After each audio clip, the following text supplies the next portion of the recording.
Bienvenidos a su programa La Raíz y la Memoria. Y en esta ocasión tenemos a nuestro pintor favorito, porque nuestro escultor favorito pronto vendrá, pero ahora tenemos a nuestro pintor favorito, que es nada menos que Edgar Cano López, que es un personaje, ustedes lo descubrirán, pero ahora nos trae a mostrar este pequeño cuadro que es un óleo.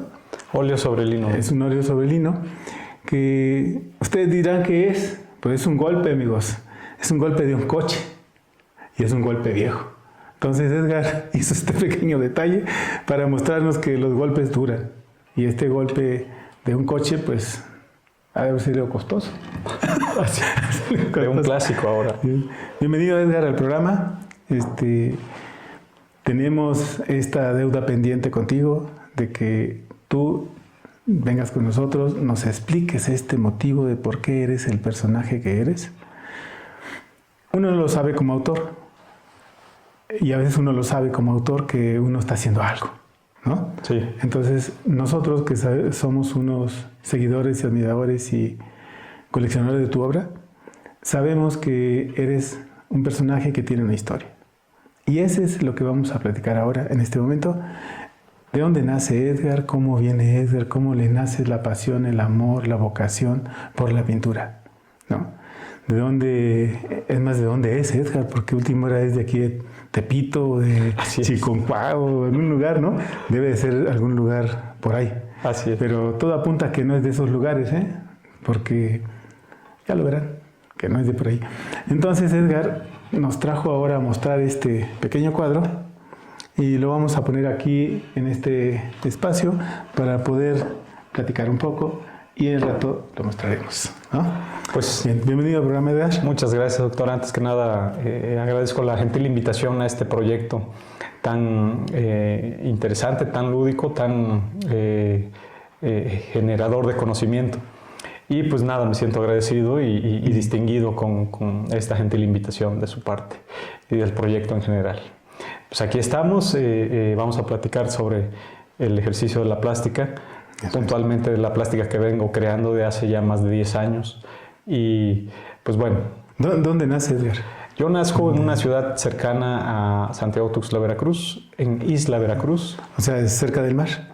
Más o menos, más sí. O menos. En Isla Veracruz es entre Oaxaca y Veracruz. Okay. De allí mis padres me llevan junto con mis hermanos a la ciudad de Santiago Tuxtla, Veracruz, que es un poco ya más cercana al mar, a 1 hora. Ok. Sí. Muy bien. Estoy en el estado de Veracruz, al sur, allá donde los verdes retosan y la magia no se nombra. Bueno, ok. Entonces, ¿cómo nace el amor a la pintura? ¿De dónde nace? Es un camino que todavía no descifro en su totalidad, doctor, puntualmente, pero lo que sí está claro es que en la propuesta de mi personalidad de infante, por ejemplo, era constante la necesidad de poder trazar algo. ¿De dónde venía esa necesidad? ¿Tienes alguna idea de dónde venía? No tengo claro, o sea, porque parte de mi familia, ya sea de mis padres, la paterna, hay como algunos destellos que tienen que ver con gestos más artísticos o inquietudes ahí creativas, ¿no? Es decir, por el lado de mi papá, por ejemplo, había músicos. Alguien que tocaba la guitarra, que venía con el canto y siempre se juntaban y se abrevaban para poder tener una tarde amena, ¿no? Por ese lado. Y creo que por el otro lado, de parte de mi madre, pues lo que más sucedía era el quehacer o el ganarse la vida a través del ejercicio y del trabajo duro del campo, ¿no? Tanto como mi padre como mi madre así venían. Pero puntualmente los que tenían más un lado artístico, si le podemos llamar a estas expresiones, digamos, eso, yo creo que por ahí podría suceder. Pero más allá, digamos, no tienes un antecedente. No tengo así ningún de antecedente. Que dijeron, no, pues tengo mi tío, mi abuelo, ¿no? Así es. Así, bisabuelos, ¿no? Así. No lo tengo claro. Aparte, formalmente, doctor, le confieso, hemos sido en cierta medida una familia, al menos desde la nuclear ahora, con mi madre y mis hermanos. Todavía antes de ello, no había mucho contactos siquiera. O sea, sí teníamos pues, los lazos familiares, pero no era, bueno, mi madre me llevaba algunas fechas a estar con los tíos cercanos de por allí, de Tula, Veracruz, cosa que mi padre no, lamentablemente.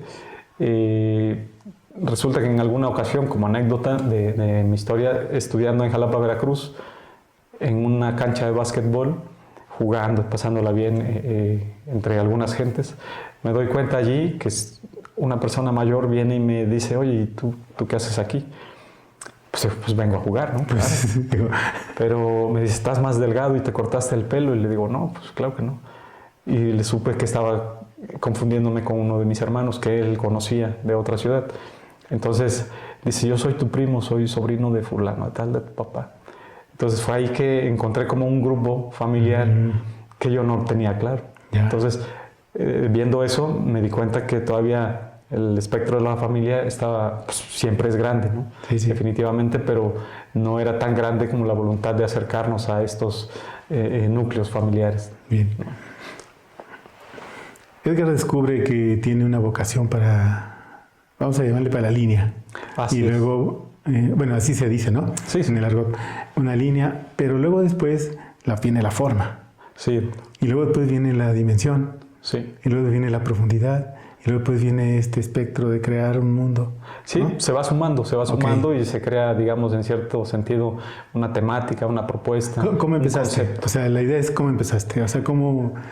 A ver, yo imagino que hacías una caricaturita. Sí, de hecho, ¿no? justo así sucedió. Okay. Porque recuerdo que en la primaria y secundaria era de los que dibujaban esas caricaturas que veíamos de niños. Pues... ¿Repetías? Repetía, sí, las repetía. Y entonces era muy fácil que los chicos compañeros se entusiasmaran y me compraran algunas imágenes. Entonces, pues yo, de no llevar algún recreo a la escuela, pues sí comía y podía comprarme alguna chuchería, digamos, del comedor del lugar.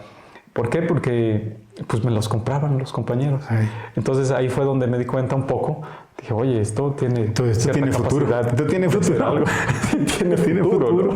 En cierta medida, ¿no? Sí, al menos en ese nivel, sí. Pues ya se veía como una necesidad cubierta, llamémosle del recreo. Pero la otra es de que algo les dice a los otros. Sí, ¿no? De hecho, justo le mencionaba a alguien hace poco que yo no sufrí, como muchos casos en la mayoría de las escuelas mexicanas, que yo no sufrí bullying en ese sentido, porque, o sea, yo no era molestado por los compañeros, sino al contrario, me cuidaban. Había como cierta protección que yo recibía por el hecho de hacer lo que hacía. Claro. Ya eso se fue transformando en cierta medida, doctor. Por ejemplo, esos dibujos crecieron a ser ya un poco más profesionales en el sentido que ya no nos hagas dibujos de estas caricaturas. Haznos a nosotros. Haznos el dibujo de la materia de dibujo técnico. Ya. O sea, ya se iba profesionalizando, ¿no? Hazme el croquis. La tarea, claro. Sí. Y así fue. Afortunadamente, pues yo resolvía las cosas de una manera muy fácil. Y de hecho, pues hasta la fecha de hoy me doy cuenta que el dibujo es una herramienta de lo más poderosa que podamos tener en el lenguaje, definitivamente. Sí, es un lenguaje que transforma y trastoca el punto del espíritu. Así es. O sea, a ese punto quisiera como que entráramos. De acuerdo. A ver, Edgar es un personaje que entra a la escuela, descubre que puede dibujar, descubre que puede ser rentable. Exacto. Pero tiene que estudiar para hacer eso. Sí. Entonces estudias arte y diseño.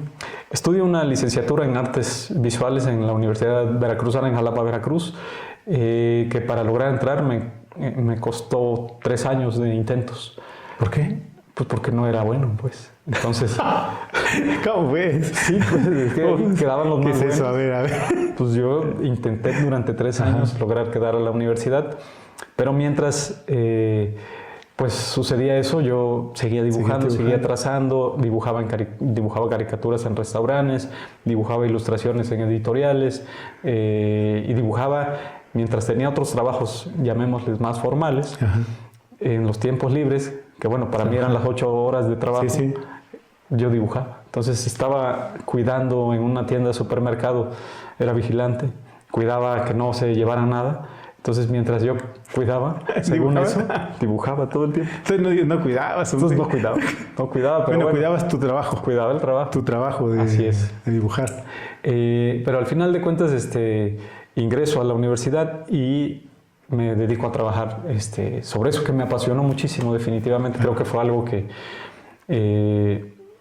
separé en algún momento de mi vida, estos oficios que tenía yo como para ayudarme a vivir, a pagar mi renta, a alimentarme. Entonces definí un poco la situación. Dije, bueno, si no obtengo recursos lo suficientemente de este empleo, que ya era cajero o vigilante o cualquier otra cosa, pues mejor me dedico a hacer lo que hago, que ya venía haciendo durante mucho tiempo. Claro. Previamente, por ejemplo, en la estudios de bachillerato, yo hacía rótulos. También trabajé en una serigrafía. Entonces siempre estuvo vinculado con el color y el trazo, mi vida, al final de cuentas. Cosa que a mitad de la carrera ya definí el hecho de decidir dedicarme a ello en su totalidad. Entonces, pues a partir de ahí cambiaron las cosas. Ya. Definitivamente se configuró un camino no tan plano, pero tampoco tan sinuoso, sino al menos lo que sí tenía era una dirección concreta, ¿no? Y sobre todo tenías una cosa que llamamos como un proyecto que tiene que ver con el proyecto de vida y que se vincula a una necesidad que tú tienes.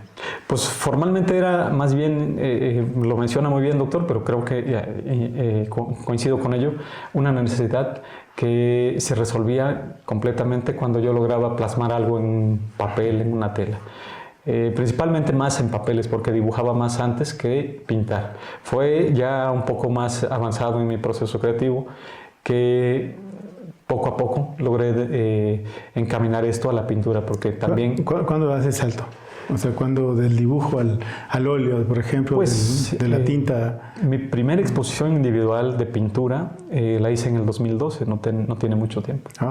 No tiene mucho. Antes estuve haciendo litografía, acompañado de uno de mis maestros de Veracruz, que es Per Anderson. Él me introdujo al mundo de la litografía, en la cual duré como 6 años desarrollando esa obra. Okay. Y según en las palabras del maestro Per, pues en mi obra se mantiene ya un acervo que puede hablar de una aportación desde los inicios hasta la parte en que dejé por lo pronto ese procedimiento. No lo he dejado en su totalidad, pero en este momento no es el que practico.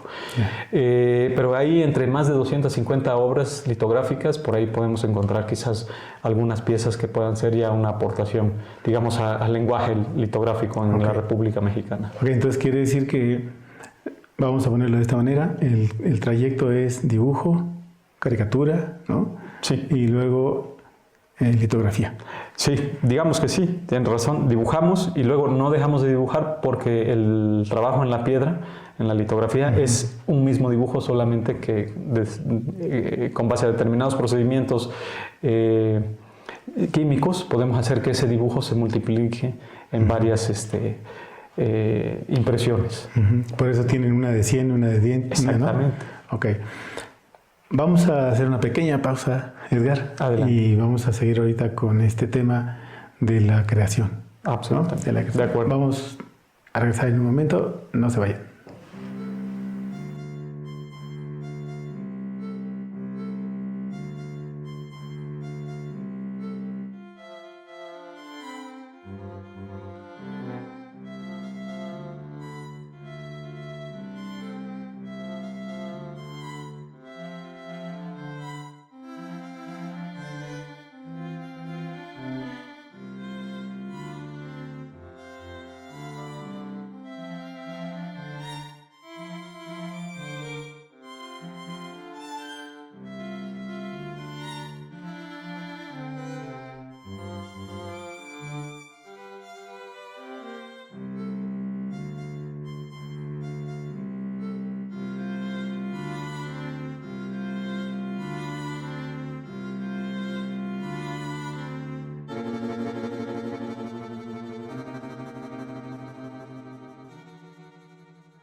Estamos de regreso en su programa La Raíz y la Memoria con nuestro invitado especial. Siempre decimos invitado especial, pero todos son especiales en realidad, pero Edgar, pues es un ícono de la pintura nacional, aunque ustedes digan, ay, ¿a poco? No, pues sí, sí, sí. Y aunque él diga, ay, no es para tanto, ¿no? Porque luego los autores son así. No, pues hay que esforzarnos por volvernos exacto, eso. ¿no? Así es. Hay que trabajar. Estamos en la ruta. Estamos en la ruta. En la ruta, claro. y ese es el camino que todo creador tiene que buscar, ¿no? Entonces, me gustaría que entráramos, Edgar, al tema de tus temas. De acuerdo. Y bueno, ya nos dijiste que tú tienes un recorrido vamos a poner del dibujo imitativo, sí, al dibujo de caricatura y luego a la litografía, con un tema, ¿no? Sí. Con tus temas. Pero ahora en tu obra de las temáticas individuales y colectivas y exposiciones colectivas, individuales, debe haber una temática y cómo evoluciona esta temática. ¿Cómo es tu inicio en el proceso de los temas, Edgar? ¿Cómo? Pues bien, fíjese, doctor, aquí hay un punto que es bastante valioso, es el hecho de poder ser como autónomo en el ejercicio de su creación. En este punto yo creo que mucho me ha ayudado a mí la posibilidad de no tener que rendir como cuentas a alguna galería o algún vendedor o algún marchante de arte. Afortunadamente he podido manejar, digamos, mis temas de una manera muy propia, como la gran mayoría de los artistas, pero a veces cuando se encuentra ya un mercado más establecido sobre una determinada colección, llamémosle así, es cuando el artista, algunos, no todos por supuesto, empieza a decantar por ese género de obra, pues simplemente para poder vivir y tener más recursos. En cierto sentido yo creo que eso a mí me da un poco de miedo porque pues cooptaría un poco el sentido creativo. No es como la regla definitivamente, pero sí por lo pronto ha favorecido el hecho de que no estoy tan metido en el sentido del arte o del mercado del arte. Sí hay un mecanismo porque tocar hebras institucionales como algún concurso nacional, estatal, como tocar también apelar a proyectos de becas, ¿no? Nacionales, estatales o internacionales, también es un determinado mercado definitivamente, ¿no? Al final, lo que creo es que la única posibilidad que busco yo en estos recursos es el hecho de que todavía yo tenga la suerte de poder realizar mi obra plástica con cualquier temática, ¿no? Pero definitivamente creo que sobre la pregunta que usted me hace es, generalmente pretendo yo ofrecer al espectador algo que tenga que ver conmigo, ¿no? Definitivamente una pintura, un dibujo, una litografía, una caricatura, que bueno, ya esas actualmente ya no las desarrollo, pero sí hay un bloque determinado de imágenes de este género que hice en algún momento de mi vida para subsistir. Pero la temática que generalmente uso yo, o la que aspiro y la que busco, es aquella que me dé la posibilidad de conectar con ese que la va a ver. Pienso mucho cada una de mis obras, definitivamente demoro mucho más en la estructura de pensar cómo va a estar desarrollado un boceto, cómo llevarlo a la preparación de ese boceto, muy sencillo, un sketch muy ligero, a proporcionarle las ideas a las personas que me van a ayudar, por ejemplo, con el modelado, ¿no? Los modelos, los actores o quienes participen de una determinada obra. Entonces, trabajo mucho más en la creación de esa idea o ese gesto o ese movimiento o esa postura o esos elementos que van a acompañar al protagonista principal de ese lienzo. Trabajo un poco más en esto que en la obra. Bueno, la obra definitivamente trabajo lo que corresponde al ejercicio de la pintura, ¿no? O el dibujo. Una semana, 2 semanas, 3 meses, puede ser un año, por ejemplo, con el caso del mural que tuvimos la oportunidad de realizar en este sitio. Pero para mí puntualmente es el tema, digamos, el eje central de una pieza pictórica, ¿no? A ver, entonces si el tema es un punto de desarrollar con sus variantes y sus matices y sus altibajos del tema mismo y vamos a ponerlo así, de ese lienzo o de ese cuadro, que permite entonces mostrar que hay algo que tú quieres resaltar. Sí. Pero vayamos al tema, o sea, los temas. A ver, yo veo tu obra y veo el cuerpo, sí, veo procesos emocionales, veo la decadencia social, sí, veo la desigualdad social, veo los procesos personales desde oníricos hasta la búsqueda de lecturas diferentes, ¿no? Es un lenguaje que estéticamente rompe a veces con el establishment. Exacto. Entonces, si rompe con ese establishment, quiere decir que estás escarbando. Sí. Ok, entonces, ¿cuáles son los temas entonces pues justamente, que has trabajado más? Me gusta mucho las pinturas, generar pinturas o dibujos que den indicios del sentido contemporáneo en el que nos encontramos, del aspecto social contemporáneo en el que nos encontramos. Hablaríamos como de que quieres captar el tiempo y el espacio de este momento. Absolutamente. Sí me parece, digamos, adecuado. Es decir, yo utilizo técnicas antiguas, una pintura, digamos, se viene haciendo ya desde el Renacimiento, mucho antes. Desde las cavernas. Exactamente. Sí. Ahora yo lo utilizo, digamos, un óleo sobre lino, por ejemplo, con una temática actual, cosa del golpe, del golpe viejo, la pintura esta que nos representa un acto que no sabemos, un acto atemporal, llamémosle así, sí, ¿no? Pero claro, un auto no es algo tan atemporal, claro, pues no tiene... Es contemporáneo. Es contemporáneo en cierto sentido, ¿no? Entonces, esos temas, los que tienen vínculos o hebras con líneas sociales actualmente, esos son los que me motivan mucho. Hay mucha figuración, que quiere decir, o al menos figuración utilizando al cuerpo humano, las figuras masculinas, femeninas, infantiles, niños también, jóvenes, digamos, son los partícipes de mis trabajos. Entonces, eso me llama la atención y me interesa mucho. ¿Por qué? Porque creo que definitivamente es un mensaje muy directo, mucho más cercano que una abstracción, ¿no?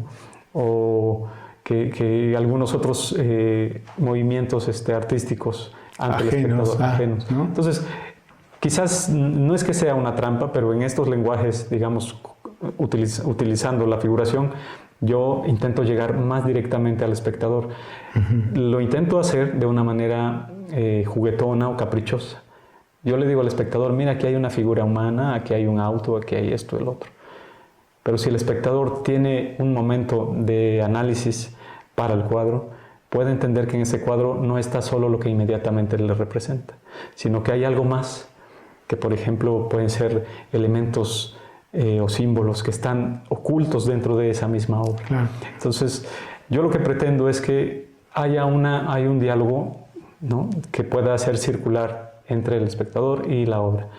Pero no nada más eso, o sea, yo ofrezco una imagen con mucho trabajo, con muchos pensamientos, con mucho tiempo de dedicación, pero no es una imagen directa, no es una imagen concreta, sino que a esa imagen también busco que haya algo que está detrás, que solamente a un determinado espectador pueda observarlo, pueda entenderlo y reflexionarlo y disfrutarlo así. Me recuerda una pintura tuya, un óleo, creo que sobre lino. Sí, doctor. Y que tocas sobre el tema de la revolución. Así es. ¿Sí? Así es. Y ese cuadro me llamó profundamente la atención. Bueno, yo era estudioso de la Revolución Mexicana, hice una maestría en esa cosa, y el personaje tiene un celular. Sí. ¿No? Un celular aquí colgado. Y yo digo, a ver, ¿cómo? Sí, el personaje revolucionario. El personaje revolucionario, 1910, sí, tiene un celular en su cinturón, ¿no? Lo que yo intenté hacer en esa obra justamente fue como una colocación de escenografías, ¿no? Utilizando esta temática pasada de nuestro México, utilizando el juego de lo que ahora podría venir puedo yo interpretar como solo una carátula de la realidad de ese gesto revolucionario que sucedió. O sea, ya no estamos utilizándolo, ya se ha diluido tanto esa... Ahora es una vestimenta. Ahora es una vestimenta. Yo lo vi como una vestimenta, ¿no? Exacto. Dije, este es un escenario. Exacto. Y por eso hay un reflector. Hay un reflector, hay trajes, hay elementos, ¿no? Ahí. Entonces dije, es un reflector. Sí, es una visión contemporánea. Quizás, insisto, se ha diluido mucho ese acto, ¿no? Sí. De valor que sucedió en Pero aquel es entonces. que eso significa que estás leyendo Sí. la Revolución Mexicana. Tu lectura es, aquí no ha pasado nada, con revolución y sin revolución tenemos celular. Sí. Y esta cosa se puede hablar en cualquier lado y no pasa nada. Exacto. Eso entendí yo. Sí, era exacto. Y muy aparte del hecho de que usted lo logra entender, yo esperaría que mucha gente también lo logra entender. Porque sí hay una previa reflexión antes para la construcción de esa obra. Sí, no es así, me late, ¿no? No, claro. No. Y lo que me interesa es eso, generar como esta interpretación. Y no solo eso, sino generar como un discurso posterior. Claro. Que tenga un impacto más allá del tiempo y el espacio en que se ha gestado el hecho histórico. Exacto. Entonces tenemos otra realidad. Así es. ¿No? El celular te lo define. Sí, ¿no? sí, definitivamente. O sea, es una parteaguas. Y no soy alguien que guste de poner elementos contemporáneos como estos, ¿no? Como digitales, en cierta medida, ¿no? Por ahí hay una obra que en un momento la podemos mostrar, que hay un televisor. Pero entonces, ese televisor, en cierta medida, pareciera que lo que ilumina es a una esperanza nueva de vida, ¿no? Que si se da es una mujer embarazada, en este caso es la representación de mi mujer, de mi esposa, de Gabriela, está embarazada y está colocando su panza enfrente de un televisor. Entonces, antes de que nazca, ya te está enterado recibiendo de que la imagen. Exactamente, entonces son juegos ahí de información, ¿no? Sí, sí. Ok, entonces tenemos aquí ya un tema muy claro, que es cómo es que tu obra empieza a poner en tela de visibilidad del otro. Sí. Que hay cosas ahí que él podría pensar. Me interesa mucho también recalcar, doctor, que en este punto los temas que yo manejo generalmente en mi obra son, me gusta mucho el representar a la naturaleza. Okay. Es decir, no a la naturaleza en el exterior como tal, ¿no? Sino al individuo. Y algunas veces esa naturaleza está cooptada por muros y yo en esos muros pinto esa naturaleza. O sea, son como capas que puedan suceder en mis lienzos generalmente. Me gusta también dialogar acerca del sinsentido de las cosas, el juego, lo lúdico, atmósferas irreales también. Hay un cuadro que tienes que se llama El Balazo. Ya lo ve. Sí, claro. Es un cuadro donde está una chica, ¿sí? Sí. Y ese juego de espejos, de imágenes, es sugerente. Sí. Es muy sugerente porque es meterte a tercera dimensión. De hecho, era una de las primeras piezas que yo generaba con una amplitud un poco mayor y era un reto, definitivamente. Porque tener esos espejos frente a una persona en el medio la multiplicaba a la persona. Así es. O sea, y justamente hay una bala que rompe el espejo de atrás. Porque en este punto yo creo que un espejo podría venir a hacer eso. Podría venir a ser un arma que te puede dañar. Claro. Entonces, ahí hay unas lógicas muy interesantes en las que se desarrollan los pensamientos mientras yo voy pintando. Ok, entonces estamos hablando, Edgar, de un acto creativo que implica un proceso de relectura de lo instituido. A mi parecer, así es. O sea, lo que yo leo de tu obra es eso. Sí. De que es una relectura de lo instituido. Y sugerir que hay otras maneras de meterte a esa realidad. ¿Entiendo bien? Es lo que pretendo. Ok, entonces, si esto es cierto, quiere decir que hay una mina que estás explorando, que quizás estás en ella, pero todavía no alcanzas a explotarla completamente. Completamente. Pero yo creo que ahí estamos, ¿no? Vamos a hacer una pequeña pausa y regresamos en un momento. No se vayan.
Estamos de regreso en su programa La Raíz en la Memoria y con esta obra, este dibujo que Edgar nos ha traído para mostrar este proceso creativo. El proceso de cómo es que alguien construye sobre la realidad instituida y sobre la alteración de esa realidad que podría sugerir nuevas formas de vida en esa sociedad. ¿Estamos en eso? Así es. Ok, entonces, ¿por qué no nos hablas de esta obra que estamos mostrando para poder... Justo es la pieza que mencionábamos hace un momento, que es un dibujo, es un grafito sobre papel titulado Mujer embarazada, mi mujer. Hay una evidencia ahí bastante clara en relación al retrato de Gabriela, mi esposa. Y bueno, está gestando a nuestra primera hija. Y en esta pieza hay algunos elementos que me parecen importantes mencionar, que es cómo a veces en esta temporada, en esta época en la que nos encontramos, es más fácil acercar a las personas recién nacidas o antes de nacer a elementos que ya pueden alterar como su percepción del mundo. Entonces, pues es la época en la que nos está tocando vivir y no está mal la relación, pero tampoco creo que valga la pena el abuso, ¿no? Entonces, en este punto, ahí yo juego con el dibujo, es una imagen gris, muy detallada, en un achurado muy pulcro, en una medida íntima, ¿no? Porque también esta es una escena que particularmente tiene un gesto íntimo, ¿no? Es mi esposa, yo, ¿no? La mujer del pintor o el dibujante, ¿no?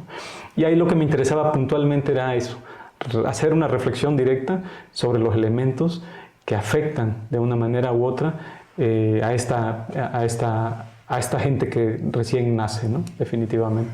Estando también como con un espacio de fondo esta pieza, porque, bueno, no se ve muy bien el fondo, pero ahí estábamos en una ciudad, en Jalapa, Veracruz, y era como el entorno en el que nos encontrábamos nosotros. Como también describir la circunstancia en la que nos encontrábamos, que era una circunstancia todavía un poco difícil, y no quiero decir que ahora no lo sea, pero la sociedad actual en México está complicada, el entorno social, pero bueno, también hay que aspirar a lograr crear cosas a través de estas emociones o situaciones sociales, ¿no? No todo está perdido, pues. No todo está perdido. O sea, no todo está perdido. Y hay algo que señalaste hace un momento, que era la posibilidad de que hicieras tu obra y que fueras el autor de tu obra.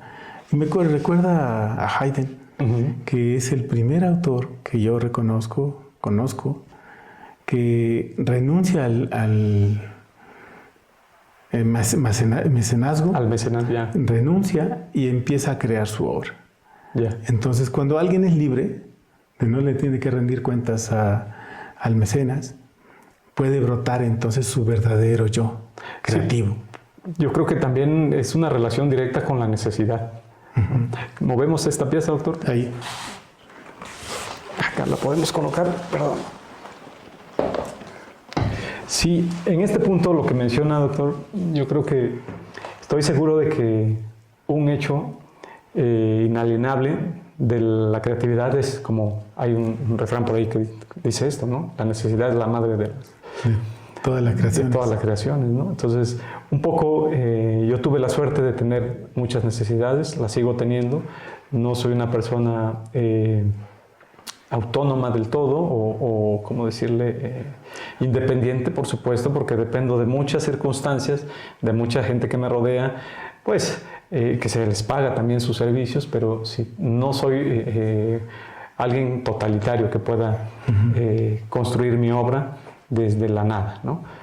Pero en el ejercicio puntual de la creación, sí tengo que alejarme un poco de muchas circunstancias o tal vez poner atención a algunos gestos de mi entorno para decir, de aquí puede surgir una pieza importante que nos exprese este determinado momento, esta circunstancia, y aparte yo le puedo aderezar algunas interpretaciones más personales para que todavía desprenda o despunte, digamos, esa temática que yo estoy observando en la sociedad. Diríamos que tú puedes recoger vamos a decirlo así, el sentir o el sentimiento o el dolor o la expectativa de ese público que también ve. Es como eres un artista, pero es como un poeta que pareciera ser que el poeta es más inmediato. Podemos ver su poema y recoge un sentimiento de lo instituido. Sí. Sea sufrimiento, sea felicidad, sea triste, lo que sea, lo recoge. Y un artista plástico recoge la profundidad de la miseria humana o de la alegría de la humanidad, ¿no? De lo humano. Entonces, cuando ese acto de recuperar tú lo ejercitas, ¿para dónde apunta Edgar? O sea, ¿qué hace? A ver, ¿por qué escoger este rumbo y no este otro, no? Sí, pues formalmente me interesa como ponerme, antes de realizar una obra, poner en una balanza qué es lo que quiero de esa pintura. ¿Quiero que solo decore un espacio o quiero que suceda algo más allá? Le pase algo a quien lo vea. Entonces, por eso podríamos decir que en estos momentos de la historia mis cuadros están almacenados en mi estudio porque no tienen tanta salida, quizá porque no me conoce mucha gente o quizás porque la temática no es tan noble a veces. Tengo amistades o coleccionistas que me han dicho, oye, es que yo quisiera tener todos tus cuadros, pero a veces los temas no son tan nobles, ¿no? Y no quiere decir que sean feos o malos, mucho menos. Algunos pueden serlo, ¿no? Pero lo que sucede es que algunas gentes me dicen, yo no podría convivir con este cuadro durante 3 semanas seguidas. Entonces, ¿qué les pones? Pues sí, no, es que les pongo circunstancias que no son tan amables a la simple percepción de decir, ay, hay un bello florero que me está da paz, como decorando. dicen. Sí, exactamente. Entonces, lo que intento yo y lo que aspiro es como buscar una interpretación. ¿Por qué? Porque en realidad, para generar la construcción de este cuadro, yo también tuve que irme como a ese conflicto, podríamos decirle así. Entonces, hubo un conflicto previo en el cual yo me... Está vivido, puede ser cuadro. Exacto, exactamente. Es un cuadro vivido. Sí, definitivamente sucede algo. No nada más es como, tengo 10 cuadros o 100 cuadros en este año y los voy a pintar. No soy un pintor tan ágil en este sentido, porque pinto 8 o 10 cuadros al año quizás, 12 por lo mucho, porque todos están bastante pensados, bastante vividos, bastante sufridos, si podríamos decirlo en ese sentido, o bastante llevados a un análisis personal, a un análisis espiritual, podríamos decir eso también, o digamos, hay varios filtros en los que yo paso, digamos, para terminar un determinado cuadro. O sea, podríamos hablar que tienes un proceso de creación.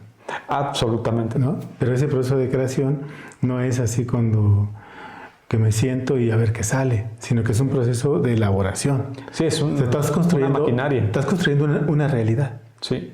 Una realidad visual para que alguien pueda encontrarse o encontrar o buscar o sugerir o liberar. Sí, y lo que yo aspiro en este punto en relación a usted lo que está mencionando es que uno u otro cuadro de mis últimas creaciones que he logrado hacer toquen y crucen las hebras y las fibras de cada espectador. Me ha tocado que hay personas de un determinado nivel socioeconómico a otro y sucede lo mismo. Entonces impacta de una manera interesante es que a cualquiera. Ese punto es muy importante porque no tiene que ver con clase social. No, mucho menos. Tiene que ver con condición humana. Sí. Si tocas la condición humana, tu obra se hace universal. Bueno, es lo que esperamos. Eso sí. Estamos trabajando para eso. Eso es el punto, ¿no? Sí. Pero si lo haces que no toque eso, pues te marginas del asunto de la universalidad, ¿no? O sea, ser un clásico es eso. Sí. Ser alguien que cuando uno lo ve y todavía 200 años después, ¿no? 100 años después, lo ves y te mueve, ¿no? Sí. Entonces yo creo un Rembrandt, un Vermeer. Sí, o sea, te va a mover. Sí, seguro. Te va a mover. Entonces, eso significa que tu proceso de creación no es un proceso que le llamamos circunstancial, sino que es un proceso de elaboración. Sí, hay construcción y trabajo previo. Okay. Hay una maquinaria dedicada a filtrar pensamientos, a filtrar lógicas hacia dónde puede ir un cuadro.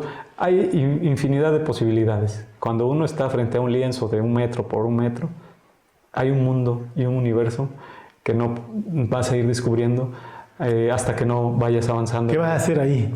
Te pueden preguntar. Sí. Espérese al final. Sí, exacto. Hay que ver qué sale. Nos vemos la siguiente semana y podemos descubrirlo. Pero sí, vale la pena dar fe también y constancia de que una pintura, aún estando terminada, pudiese no estarlo, porque podría el engranaje creativo o, digamos, la búsqueda del mensaje que quiere uno dar allí. Como se dice en literatura, está abierta. Está abierta, absolutamente. Entonces es un lenguaje el lector, abierto. ¿no? El lector podría sumar ahí. Exacto. Es lo que pretendo, doctor, y me gusta la idea de que a veces no sean tan concretas las piezas, ¿no? Que haya algún resquicio, decía un amigo escritor. Dice, en las obras de Edgar Cano, la pintura te puede mostrar que todo está bien en un cuadro, pero por un lado de ese cuadro hay algo que se quiebra. Que no está bien. Que no está bien y que no sabemos por qué lado va a suceder, algo así. Entonces, me gusta mucho esa idea de generar discursos, digamos, en cierta medida literales, o sea, que te dicen completamente cómo son las cosas. Sí, ese es el lenguaje en estética literaria, es el lenguaje matemático que te dice las cosas están así, así, así, pero... Exacto, si lo ves desde otro espejo. Sí, aquí hay algo que... El cuento de Edgar Allan Poe, el hundimiento de la casa Ush. O sea, hay una pequeña ranura, esa es la caída de la casa, ¿no? Entonces, pero alguien no lo ve. Exacto. Hasta que se cae, ¿no? Entonces, es lo mismo, ¿no? Exacto, o sea, es como un paralelismo ahí que pueda suceder en cuanto a la pintura y la literatura. Sugiere, hace, construye. Entonces, Edgar está en el ojo del huracán creando. Sí, me interesa mucho eso. Generalmente analizo mucho las cosas. Hasta que ya me siento complacido con una idea, previo a desarrollarla en un lienzo, es cuando empiezo. No dejan de suceder, digamos, conflictos intelectuales que me dicen este cuadro puede ir de este lado o de este lado. O sea, tienes una lucha interna. Generalmente sí. ¿No tienes ni diablito ni angelito? No, es un solo animal. Es un solo animal el que ronda por allí.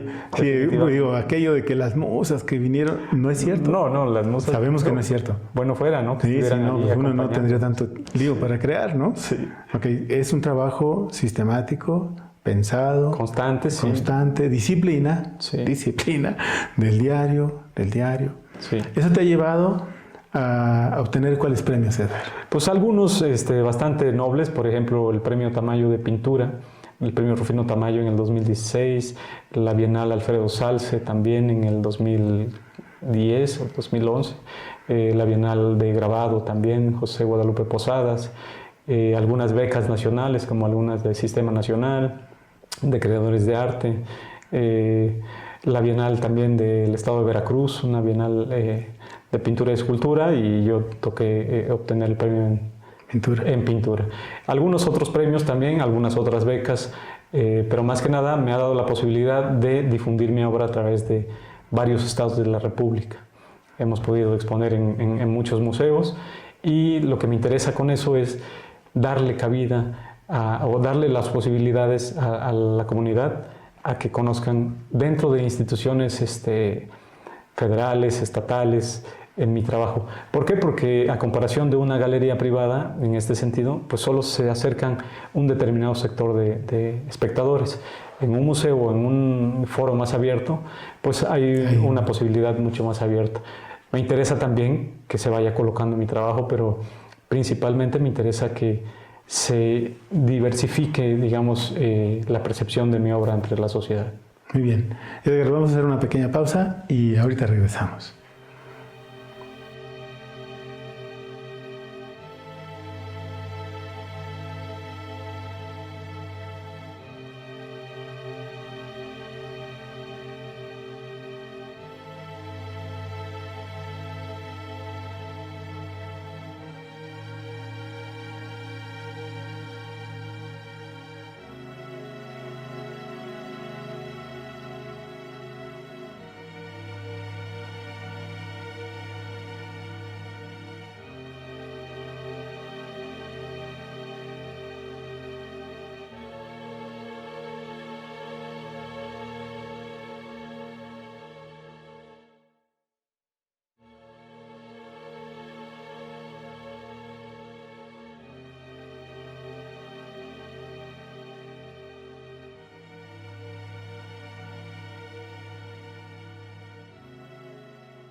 Estamos de regreso en su programa La Raíz y la Memoria y ahora sí tenemos de cuerpo presente, como dicen, de presencia viva, de viva voz, como ustedes quieran decir, ¿no?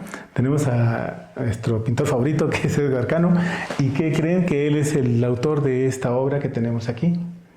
¿Se acuerdan que la presentamos en un momento? Bueno, entonces, esta es una acuarela, según verdad de Edgar. Así es. Es la primera acuarela. Pues sí, digamos que una de las primeras. Así, digamos, primeras que le echó ahí, como dicen, el plus, el punch, la fuerza ahí todo, ¿no?, el tiempo. Y este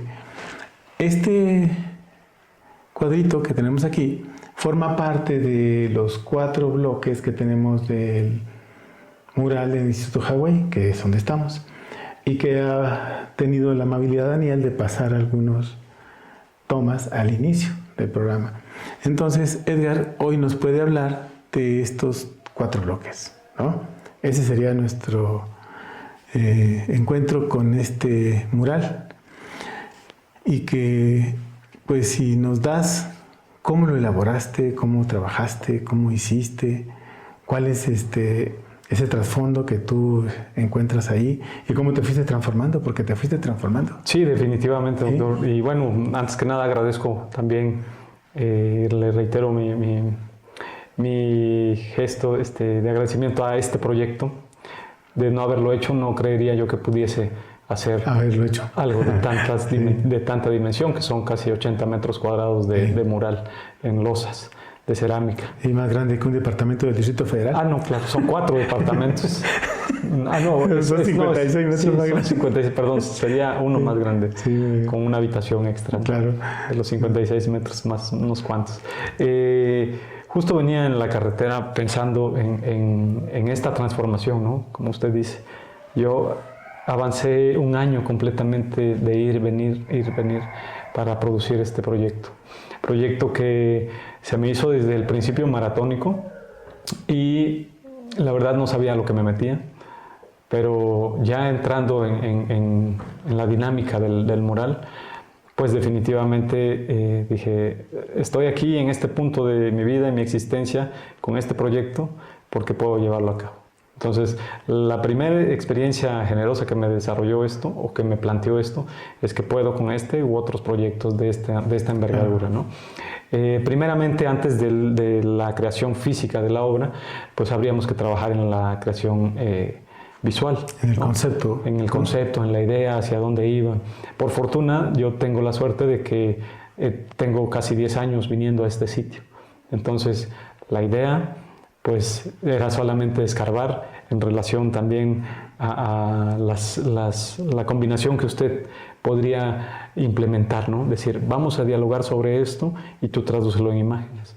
Fue así como después de 2-3 meses por ahí de trabajo, logramos tener 4 propuestas visuales de los bocetos, llamémosle en este punto, para poder tener esos bocetos, ampliarlos a 8 metros y medio por 3,5 cada uno, para llevarlos ya a cabo en el procedimiento de la cerámica en alta temperatura.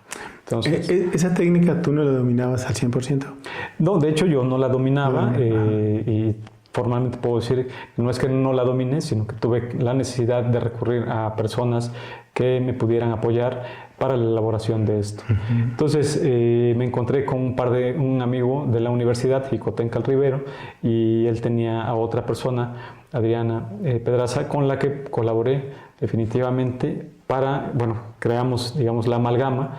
Yo fui el director del proyecto, ellos solamente me preparaban, digamos, la base la materia de esta obra, en donde yo iba y desarrollé en su totalidad el conjunto mural que ahora vemos expuesto aquí en el Hawái.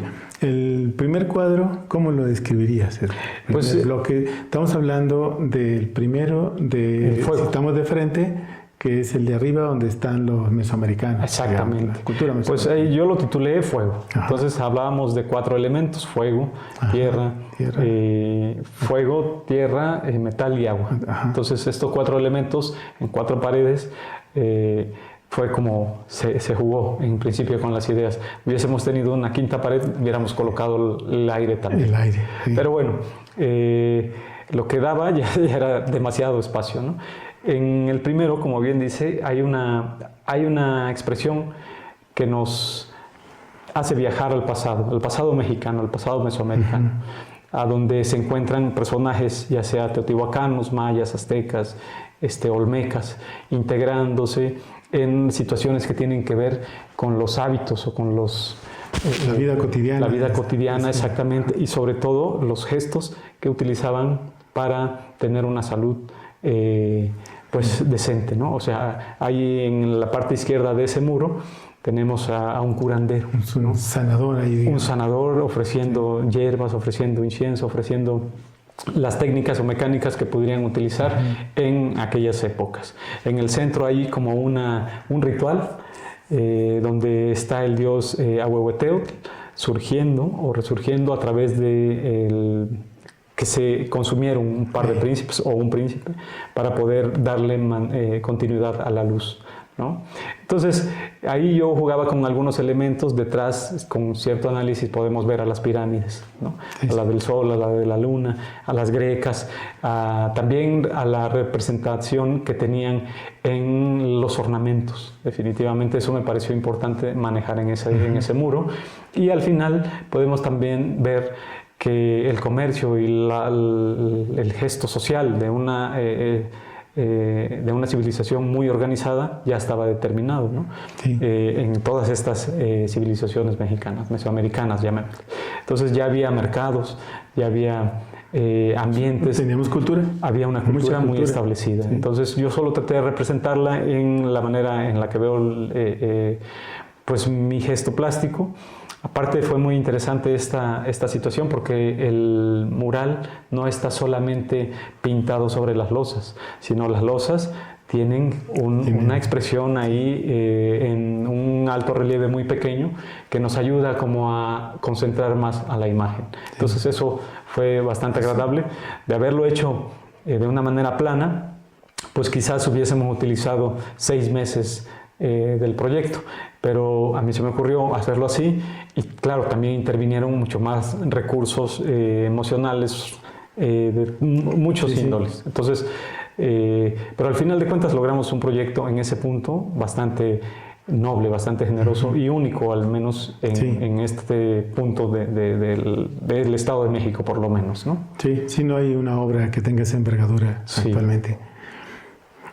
Pasando al segundo bloque, vemos nosotros ahí cultura china, cultura hindú, cultura japonesa, mezclas. Así ¿no? es. Es una mezcla ahí de estas culturas, una influencia. Desde luego que no hay ya purezas, ¿no? No, definitivamente. No, esas cosas no hay. Pero lo que sí hay es una cosa que los cruza a todos. Sí. Un principio de vida. Exacto. ¿no? Si, de respeto, de sociabilidad. La ética es muy importante, se ve como un principio en ese trabajo. Sí. Y si el espectador se asoma, puede entonces descubrir que hay algo que se mantiene en una continuidad de equilibrio. Sí, ¿no? Sí, que es lo mismo. O sea, en esos dos muros, donde está lo prehispánico y donde podemos verlos como los orígenes, o si no los orígenes, al menos los antecedentes que hacen que este espacio también se vea como nutrido de esos conocimientos, tanto los de México como los del Oriente, ¿no? Asia, China, bueno, está Japón, la India y China, un poco ahí algunos elementos. Entonces, ahí yo traté de representar en este punto, también como eso que bien menciona, esa civilidad que había en esas formas de vida anteriores, ¿no? O sea, un gesto muy orgánico de vivir, o sea, muy noble, muy de... Digo, claro, también hubo sus guerras, también hubo sus gestos. Son humanos. Al final son humanos como tal. ¿no? Son humanos. Y el tercer cuadro es este. La tercera pieza es esta, que ya nos vamos un poco más al tiempo actual, a la época actual. A la fusión, digamos. A la fusión de todos esos elementos con esta pieza, que aquí nos describe, por ejemplo, todo lo que nos rodea en este espacio, que es la pirámide que nos ofrece la escultura esta, y después yo, de una manera metafórica, coloco, digamos, a usted en el centro bueno, no en el centro, casi al centro, en una meditación, donde sumado al Roshi, al maestro Roshi, en donde él no está sujetado, no está en ninguna base. Es Roshi, pues. Es Roshi, él está. Sí, digo. Pero ahí jugamos un Tiene poco. que flotar. Tiene que flotar, por lo menos, o al menos no mojarse. No, sí. No tendría que mojarse. Sí, sí. En donde los peces o las carpas, podríamos llamarle así, que están debajo de usted, estas al caer en la cascada se van transformando como en el semillero de las personas que pueden crear un nuevo conocimiento, una nueva interpretación. Es un bebedero. Exacto. Un bebedero. Es el Hawái, pues. Es el Hawái, definitivamente. Hawái, que significa lugar donde se recolecta agua pluvial, ¿no? Y que es una palabra maya. Exacto. Y tiene esta metáfora que Edgar retoma muy bien para plantear a gente que se está formando. Exacto. ¿No? Y en este sitio justamente. Sí. Y también donde todos ellos pueden estar rodeados en la convivencia con el bosque que está creado del otro lado, en el sendo, con el temazcal también, o sea, elementos que se retoman de lo pasado, las culturas anteriores, para nutrirnos y para vivir de una mejor manera, ¿no? No perdernos ya tanto en las redes sociales o en un aparato. Exacto. ¿No? O sea, también el conocimiento, aquí es una institución que otorga conocimiento, ahí están enseñando, están debatiendo, están generando dudas, resolviendo situaciones y probando también pues el ejercicio de la acupuntura, ¿no? Ajá. También está en este bloque pues situaciones que se dan en este lugar, ¿no? Por eso hablaba yo de que es más actual. Claro. Se siembra, se cosecha, se produce los alimentos que uno se come, ¿no? Y también las disciplinas, entre varias de ellas, que se pueden practicar en este lugar, que es el Kyudo. Entonces, por ahí va más o menos este bloque. Ya es contemporáneo. Ya es contemporáneo. Y la siguiente parte del otro, vendría a ser el bloque de agua. Sí. El otro es la de tierra. Pero si nosotros notamos, están conectados un mural de otro. Por ejemplo, en este mural, en esta acuarela, que es la representación del mural, la practicante del Kyudo ya lanzó su flecha, y esta nos toca en el mato que está en el siguiente mural, ¿no? Y es ahí donde ya hay otras dinámicas que también tienen que ver con la actualidad, que es pues la alimentación, y ahí más concretamente, después de que se cosechan los alimentos, allá se produce ya, digamos, una sana alimentación. También hay como un respeto a la sociedad, a los que conformamos este núcleo social, que es jóvenes, niños, ancianos, hombres, mujeres, ¿no? Entonces, están todos alrededor del árbol, digamos, que podría venir a ser el ahuehuete, exacto, que se conecta con el muro de arriba. Sí. Exactamente. Entonces, hay un juego de vínculos ahí. Tan interrelacionados, ¿no? Exactamente. Sí. Esta escena es muy bonita, de la pirámide está llena de libros. Exacto. Y se van volando. Sí, ¿no? Pues uno tiene que escalonar poco a poco para poder llegar a iluminarse en cierta medida, donde está el personaje pequeño, que está ya como un duende, vendría a ser eso, como la conciencia, pero ya una conciencia iluminada. Entonces, juego con ciertos elementos quizás a veces muy simples, muy rebuscados, pero que nos dan en cierta medida un determinado significado. Sí, muy bien. Edgar, estamos a punto de terminar el programa. ¿Quieres agregar algo? Pues tus redes. Nada, claro. Pueden seguir mi trabajo en Instagram, pueden ver cano_pintor, ahí pueden encontrarme, o en Twitter es Edgar Cano López, es @Edgar Cano López, y la página es edgarcanolopez.mx. Ahí pueden ver algunas piezas más, algo de mi trabajo, de mi quehacer artístico, el CV, o cualquier cosa. Si a alguna les interesa, también la pueden adquirir. Absolutamente. Sí, entonces Edgar no se va a enojar, ¿no? Al contrario, ¿no? Edgar, pues ha sido un gusto tenerte aquí. Muchas gracias, doctor. Un placer. Esperamos que no sea largo el retorno. ¿Ahora te vas a ir a Estados Unidos? Pues estamos planeando un proyecto para... me invitaron a realizar un proyecto de estudios en una universidad en Luisiana, en la Universidad NSU, Northwestern State University. Entonces, pues estamos muy entusiasmados, vemos cómo cerramos el año para poder iniciar este proyecto. Muy bien, esperamos que se logre. Así y ya nos contarás. Así es. Bien, muchas gracias, Edgar. Gracias, doctor. Gracias. Nos vemos en la próxima. Denle like y suscríbanse. Nos vemos en la próxima.